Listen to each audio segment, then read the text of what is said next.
नमस्कार दोस्तों, आप सभी का स्वागत है हमारे चैनल वास्तु सफर में। दोस्तों, अगर आप भी अपनी लाइफ में कुछ नया सीखने की चाह रखते हैं तो अभी हमारे चैनल वास्तु सफर को सब्सक्राइब कर ले दोस्तों। हरे कृष्णा। चैत्र नवरात्रि के आज चौथे दिन आप सबका स्वागत है। चैत्र नवरात्रि के चतुर्थ दिन पर माता कुष्मांडा की पूजा आराधना की जाती है। इसे देवी दुर्गा का चतुर्थ स्वरूप माना जाता है।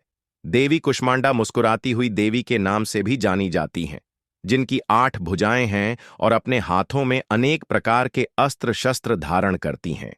तो चलिए आज चैत्र मास के चतुर्थ दिन पर हम देवी कुष्मांडा से जुड़ी हुई एक पौराणिक कथा का श्रवण करते हैं। अगर आपको आज की हमारी यह कथा अच्छी लगे तो आप हमारे चैनल वास्तु सफर को सब्सक्राइब करें। एक पुराण में कहा गया है कि इस ब्रह्मांड की सृष्टि से पूर्व केवल अंधकार था और उस समय देवी कुष्मांडा ने ही इस ब्रह्मांड की उत्पत्ति की जिसमें हम रहते हैं। लेकिन देवी कुष्मांडा का निवास स्थान कहाँ पर है? कहते हैं कि सूर्य के मूल में देवी कुष्मांडा निवास करती है, बल्कि यूं कहें कि सूर्य में ऊर्जा और गर्मी भी वह प्रदान करती है। वह देवी कुष्मांडा है जो सूर्य को दिशा प्रदान करती है। जब यह ब्रह्मांड नहीं था तो देवी कुष्मांडा ने अपनी असीमित शक्ति से एक छोटा अंड उत्पन्न किया था जो इस ब्रह्मांड में परिवर्तित हो गया। जब देवी कुष्मांड ने इस ब्रह्मांड का निर्माण किया तो सर्वप्रथम उन्होंने अपने 3 नेत्रों द्वारा 3 देवियों को उत्पन्न किया। उनकी बाएं नेत्र से देवी महाकाली उत्पन्न हुई, जो कि भयंकर स्वरूप धारण किए हुई थी। उनके दाएं नेत्र से मुस्कुराती हुई देवी महासरस्वती प्रकट हुई। उनके तीसरे नेत्र से देवी महालक्ष्मी का उदय हुआ। कहते हैं कि यह तीनों देवियां पृथ्वी के सबसे पहले जीवन स्वरूप थीं। इन 3 देवियों को प्रकट करने के पश्चात देवी कुष्मांडा ने इन तीनों पर अपना दृष्टिपात किया।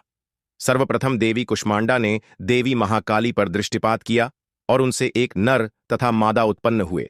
नर का नाम हुआ शिव और उनके 5 मुख तथा 10 भुजाएं थीं जो मादा उत्पन्न हुई। उनका नाम पड़ा देवी सरस्वती। उनका 1 मुख और 4 भुजाएं थीं। इसके पश्चात देवी कुष्मांडा ने अपनी दृष्टि देवी महालक्ष्मी पर डाली और उनसे भी एक नर था, मादा उत्पन्न हुए। नर का नाम हुआ ब्रह्मा और उनकी 4 भुजाएं और 4 सिर थे जो मादा उत्पन्न हुई। उसका नाम था देवी लक्ष्मी।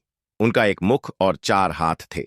इसके पश्चात देवी कुष्मांडा ने अपनी दृष्टि देवी महासरस्वती पर डाली और इसी क्रम में एक नर और मादा उत्पन्न हुए। नर का नाम श्री विष्णु रखा गया और उनका 1 सिर और 4 भुजाएं थीं। मादा का भी 1 सिर और 4 भुजाएं थीं और उनका नाम शक्ति हुआ। और इस प्रकार जैसे कि आप जानते हैं, देवी लक्ष्मी ने भगवान विष्णु को अपने वर के रूप में चुना। शक्ति ने भगवान शिव से विवाह किया और देवी सरस्वती भगवान ब्रह्मा की अर्धांगिनी हुई। विवाह उपरांत इन तीनों दंपतियों ने इस ब्रह्मांड को जीवों से भर दिया। जब ब्रह्मांड में सृष्टि का कार्य पूर्ण हो गया तो देवी कुष्मांडा ने इन सब को पुनः अपने में समाहित कर लिया और इसके पश्चात देवी कुष्मांडा भी स्वयं ऊर्जा से भरे हुए एक गोले के रूप में विद्यमान हो गई, जो इस संपूर्ण ब्रह्मांड को गर्मी तथा ऊष्मा प्रदान करता है। तो यह थी पुराणों में वर्णित देवी कुष्मांडा की पौराणिक कथा। नवरात्रि के चौथे दिन देवी कुष्मांडा की पूजा आराधना करने का प्रावधान है। उनकी पूजा करने के लिए प्रातःकाल ब्रह्म मुहूर्त में उठकर स्नान इत्यादि से स्वच्छ होकर एक स्थान पर माता का विग्रह स्थापित करना चाहिए। इसके पश्चात उन्हें शुद्ध जल और पंचामृत से स्नान करवाएं।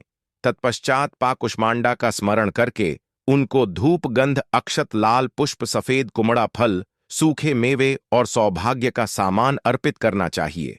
उन्हें लाल रंग के वस्त्र, लाल चूड़ियां अथवा श्रृंगार के लाल वस्तुएं अत्यंत प्रसन्न हैं।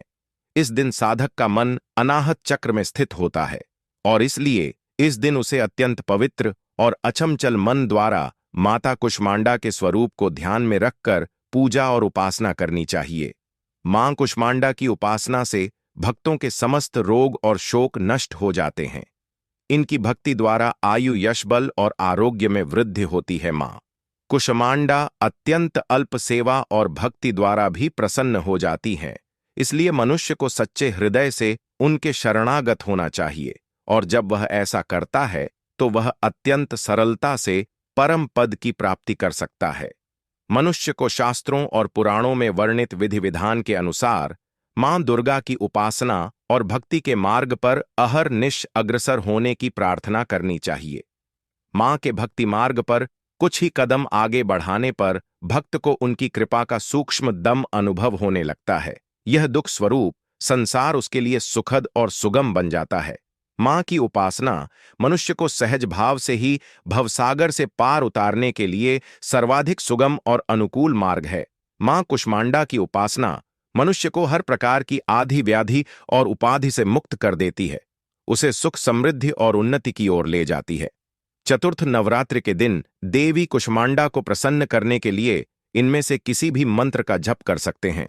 वंदे वांछित कामा चंद्राकृत शेख राम सिंह रूढ़ा अष्टभुजा कुष्मांड यशस्विनी सुरा संपूर्ण कल समम धी आलत मेव चधाना हस्त पद्मा याम कुष्मांडा।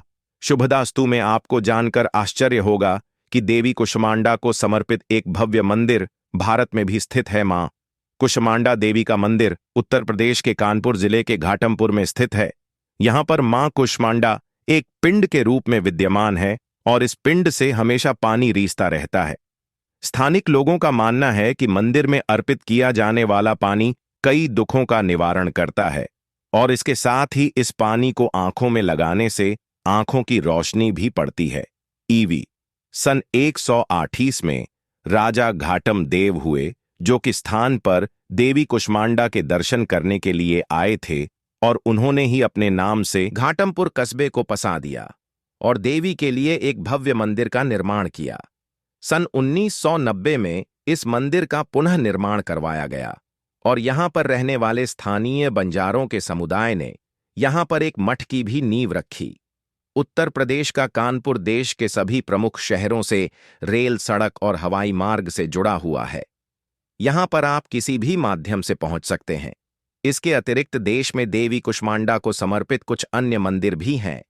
तो यह थी चैत्र नवरात्रि के उपलक्ष्य में चौथे दिन पर देवी कुष्मांडा की पौराणिक कथा और उनसे जुड़े हुए विशेष जानकारी।